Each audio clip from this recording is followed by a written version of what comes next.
හරි. ඔයගොල්ලෝගේ හැමදාම පාස් පේපරේ සමාගම් ගන්නට අහන්න නැති, ඒ කියන්නේ හැම අවුරුද්දෙම ඔයගොල්ලෝගේ අහන්න නැති විශේෂයෙන් අහන්න පුළුවන් ගැළපිල්ලක් ගැන කියලා තමයි පුතේ මම වීඩියෝ කරන්නේ. අද ඔයගොල්ලන්ට හම්බෙලා ඇති පහුගිය පාස් පේපර් කරගෙන යනවා නම් ඔයාලට 2024 දී හම්බෙලා ඇති. ඔයාගේ මේ මෑතකදී ආපු නැති 2024 විතරක් ආපුලා. ඒ තමයි සපුතේ මුදල් හා මුදල් සමාන දෑ පිළිබඳ ගැළපිල්ලක්. ඔයා බලන්න 2024 පේපර් ඔයාලන් තියෙනවා බලන්න. ඔයාගේ තුන්වෙනි ගැළපිල්ල විදියට ඇවිල්ලා තියෙන්නේ. ශේෂ පිරික්සමේ දක්වා ඇති මුදල් සහ මුදල් සමාන දෑ තුළ පිළිවෙලින් මාස 3ක සහ මාස 6ක කාලයක් සඳහා භාණ්ඩාගාර බිල්වත්වල ආයෝජනය කළ රුපියල් ලක්ෂ 6ක් සහ රුපියල් ලක්ෂ 15ක්ද ඇතුළත් වෙයි කියලා තියෙන පුතේ.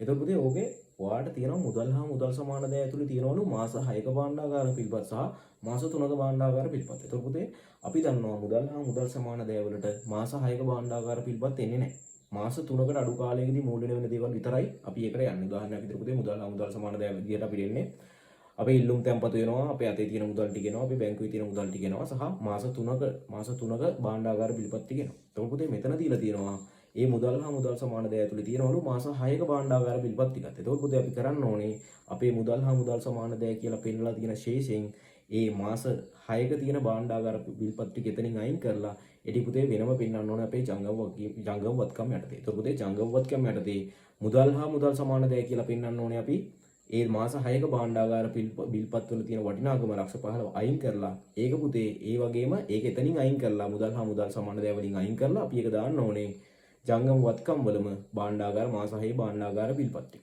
එතකොට පුතේ ඕක ඔයාගේ ගානේ හදද්දී ඔයාගේ ගාන බැලන්ස් වෙද්දී ඔයාලට ඕක ප්‍රශ්නයක් වෙන්නේ නැහැ. හැබැයි ඒ ගැළපෙලිදි පුතේ ඔයා වෙන වෙනම ඒක හෙලිදරව් කරලා පෙන්නන්න ඕනේ. මේක භාණ්ඩාගාර බිල්පත් වලට අදාළ ප්‍රමාණය මෙච්චරයි සහ මුදල් හා මුදල් සමාන දෑ වලට අදාළ ප්‍රමාණය මෙච්චරයි කියලා. හරි. එහෙම තමයි පුතේ මුදල් හා මුදල් සමාන දෑ ගැළපෙල්ලක් આવුත් ඔයා ඒක නිරාකරණය කරන්න තියෙන පහුගිය අවුරුදු වල පුතේ ඔයාලට මේක හම්බෙලා නැහැ සහ ඉස්සරහට මේක හම්බෙන්න පුළුවන්. මේ අවුරුද්දේ ඔයාලට හම්බුනොත් ඔයා හරියටම නිරාකරණය කරගන්න ඕනේ මාස 3කට වඩා අඩු කාලයකද තියෙන එකක්ද මේක මාස 3කට වඩා වැඩි කාලයක් පවතින වත්කමක්ද කියලා. මාස 3කට වඩා අඩු කාලයක් නම් පුතේ ඔයා හැම වෙලෙම ඒක මුදල් හා මුදල් සමාන දෑ ඇතුලේ තියෙනවා. ඊට වැඩි කාලයක් නම් ඔයා පුතේ ඒක අදාළ පරිදි ඒක එතනින් අයින් කරන්න ඕනේ.